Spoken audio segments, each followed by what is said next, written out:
So, welcome to the Learning and Design Mastermind Vodcast, a vodcast that focuses on instructional design related topics, including trends and issues in our field.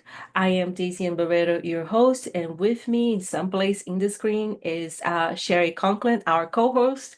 And we are excited to be your guide as we explore the exciting topics in instructional design. In each episode, we will explore the latest trends, case studies, and practical tips from professionals in the field that can help you deliver exceptional learning experiences. Here with us today is Julia Peck, an MIT alumnus. And Julia, could you please tell us more about your position? Where are you currently working and what do you do?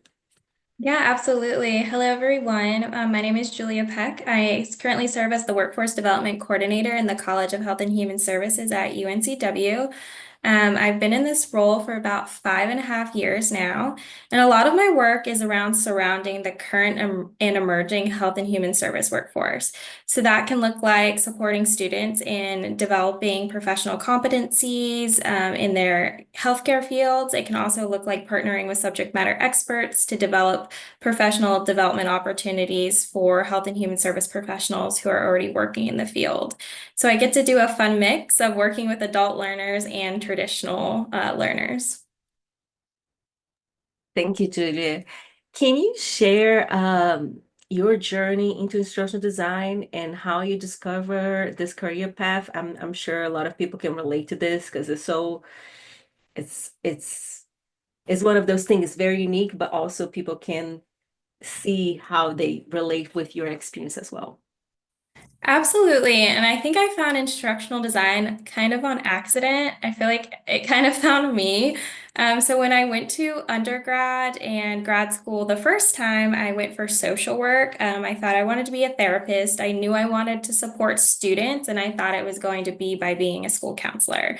When I look back on those experiences, there was hints and signs that instructional design was going to be a better fit for me, but I learned that along the way. So one memory that really stands out to me was when I was in my undergraduate internship for social work.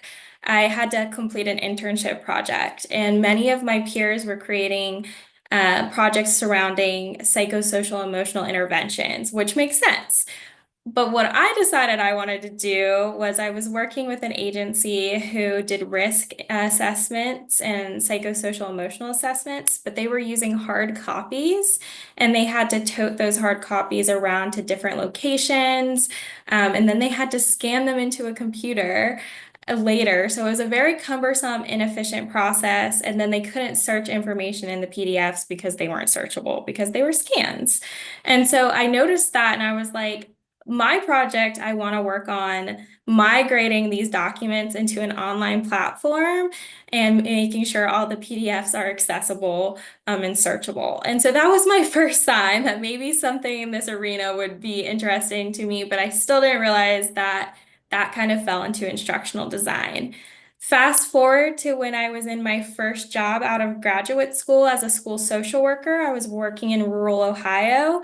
I was the first school social worker for that particular institution. And so they didn't have a comprehensive school counseling program.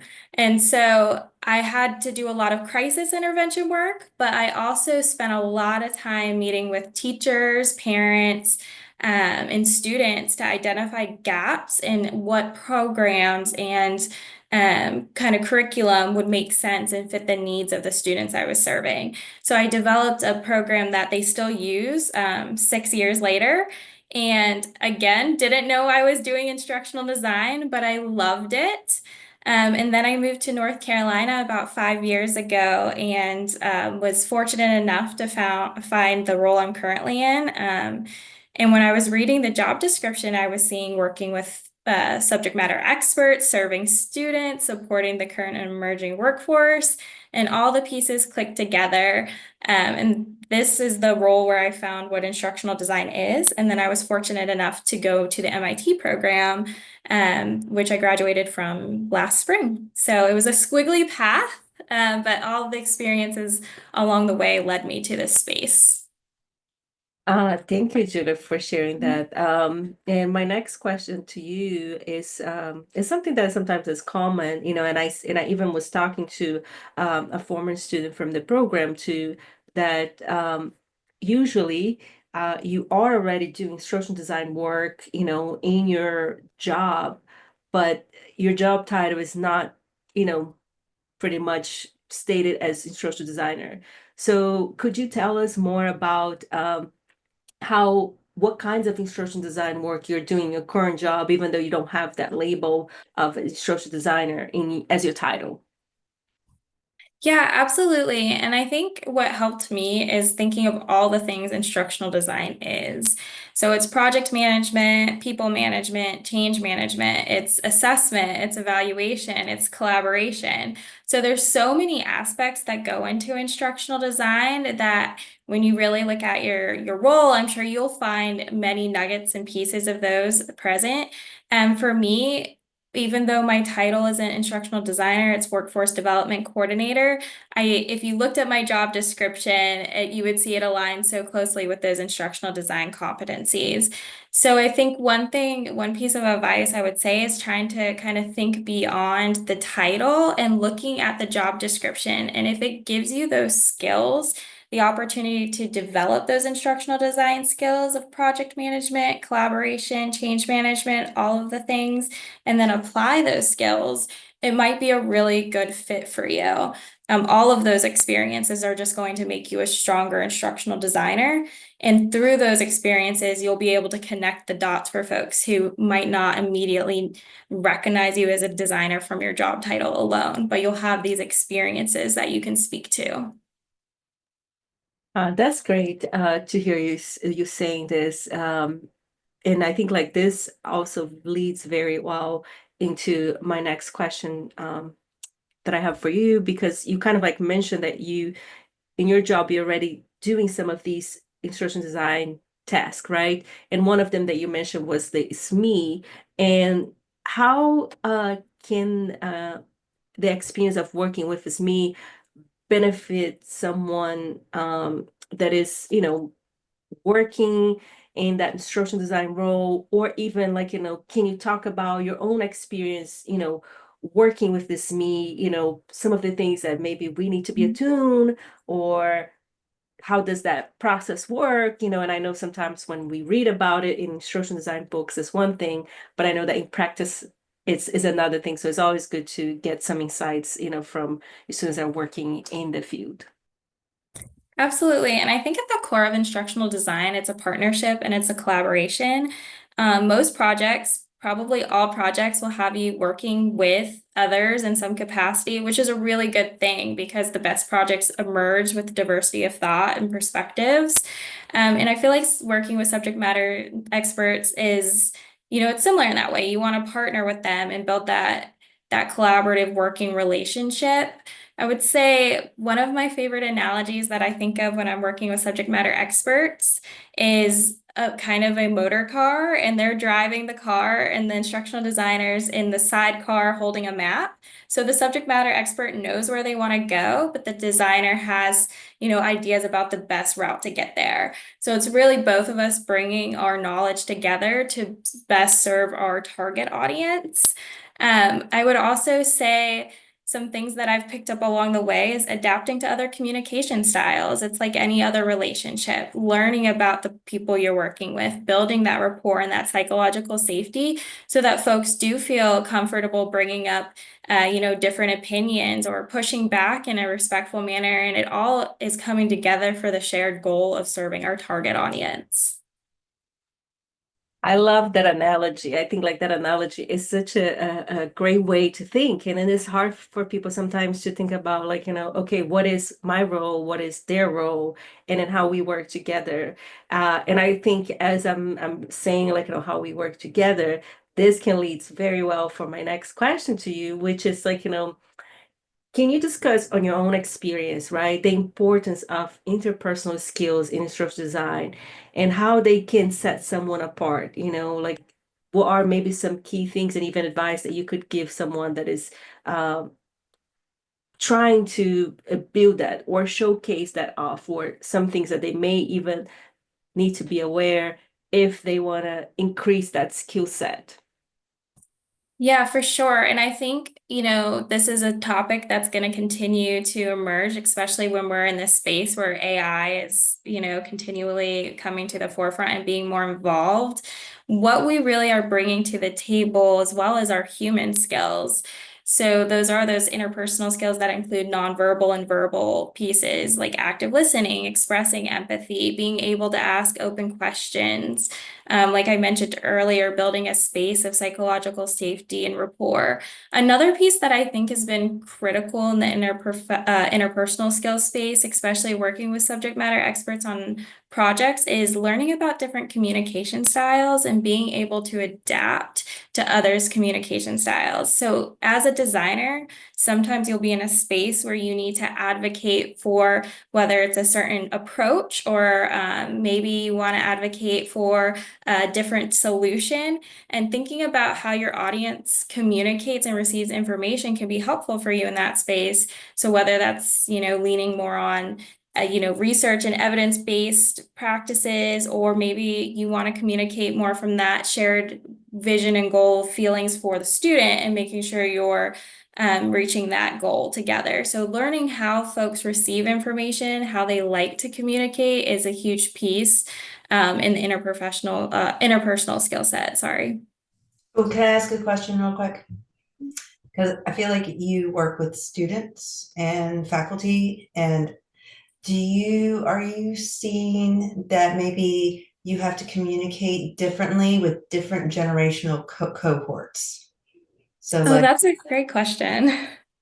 yeah. Yeah, Yeah, absolutely. And I think it kind of reminds me of instructional design, right? So when we're approaching a learning experience, we think of like what experience and knowledge our learners already have before we develop something, right? We do a learner analysis.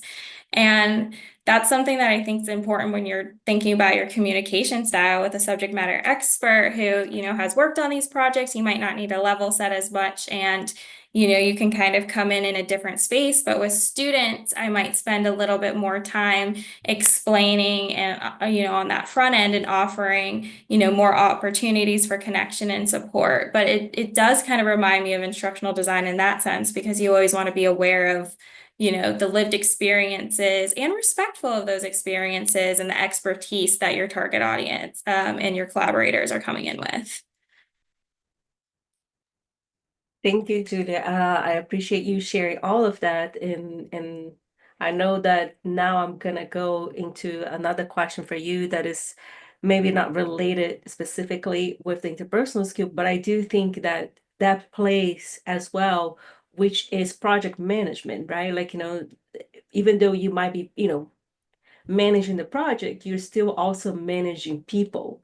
Mhm. And so could you talk about like, what project management skills are particularly valuable in instruction design setting or even in your work, what you think it is important and maybe what people should pay attention to if they want to increase that skill set. There's some people that they're gonna say, "Oh, I cannot do project management because I am not that well organized or whatever reason, or it's just too daunting, for me." But I think it's with anything it's practice. So if you can give like, maybe tips and strategies, that people can think about as they start venturing into project management. Yeah, and to your point, Dr. Brito, if you would have asked me 5.5 years ago if I wanted to do project management, my answer probably would be no. But asking me today, I would say 95% of my job is project management, and I don't think that is atypical in the instructional design world.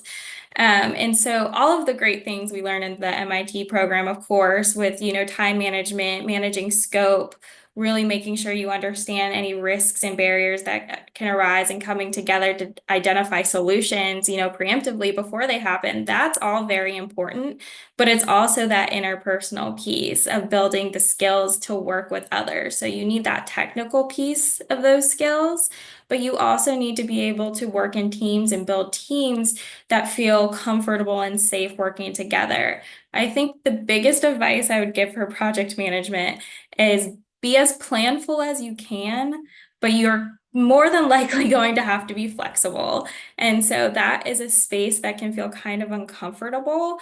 But as you get experience moving through projects, it becomes something that you learn that, you can plan ahead and build in kind of these buffers. Like if this comes up, I can, pivot in this direction.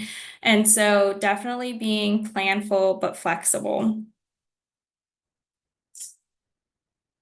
Thank you, Julia. And we only have time for one more question. And then I'm going to do something different this time. I'm going to do the whole choose your own question. So you can choose. One would be, what advice would you give someone that is looking into transition into the instruction design field from a different field? Or what resources or strategies would you recommend gaining experience that are relevant to instructional design? Yeah, I would love to leave some resources and advice, especially as someone who I came from social work, which, seems completely as far away as you can get from instructional design in some ways. And so I would say, take every opportunity you can to work on various projects with various people, because no matter what the outcome of the project, whether it's wonderful or maybe it didn't go as planned, you're going to learn something from that process. I would also say take advantage of the internship opportunity if you are in the MIT program. It is such a safe place for you to explore an area of instructional design that you might want to go into. And then I would also say create opportunities for yourself where you can. So even if you're in a space where you feel like you don't have opportunities, maybe it's at a current job, to do instructional design and get that practice, I'm sure you might have noticed a gap or, maybe there's a process at your job that's unfamiliar to folks, and it's a great opportunity to do a job aid. Or maybe your onboarding process, you wished you had a little more support or clarity, and that could be an opportunity to create a checklist. So I definitely encourage you to make opportunities for yourself where you can.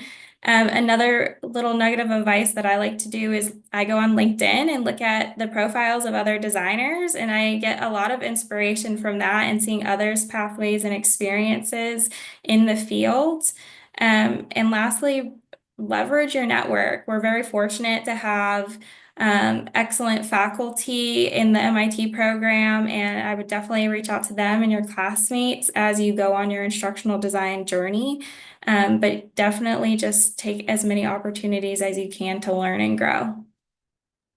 Thank you, Julia. I truly appreciate what you said because I think sometimes it is one of the things that people don't do that, and then they just assume that the perfect job is gonna just drop from the sky and then land on their lap. And then I say this because I was just talking to another MIT alum, and it is one of those things that we're discussing was the whole notion of taking advantage of the opportunity of these projects. And even like, and I'm just going to say this, if someone recently graduated and is trying to build that skill set, using, if they have not ventured out too much on some of these, the articulate storyline tools or Captivate, do more projects, even if it is at your current work or if it is another a personal project that you have, but being able to showcase that skill set, and especially if the job that you're applying requires that skill set, you need to build so you can go to the interview and say, here are the examples that have done it. So I appreciate you saying that because it is one of the things that I've noticed that people sometimes are uh, they don't do that, and then when they go try to look for jobs, it can be harder if you don't have the skill set or you're not showing. Absolutely. And I'll say my current role that I've been in, like I said, for over 5 years now, has evolved a lot over time. And part of that has been being an advocate for myself with knowledge I've gained through the MIT program, but also professional development opportunities like going to Quality Matters or doing Articulate Storyline and telling them, hey, now I have this expertise and I see this need and I can leverage this, expertise to meet a goal of our unit. And then I've been able to kind of expand what my role covers by being an advocate for myself, but, just keeping in mind your organizational needs, but often those things will fit together, what you want to do with instructional design and the organizational needs, and you can advocate for yourself in that way. Thank you, Julia. It was such a pleasure to talk to you, today and, just learning more about your insights, your personal experience. And it was great to see your journey throughout the program, and see where you are now. So I just want to say thank you so much for being here and thank for all of those that are watching or listening to our podcast. We appreciate you and tuning to more episodes in our podcast. Thank you, Dr. Brotto and Dr. Conklin. Thank you so much. We always appreciate your insights.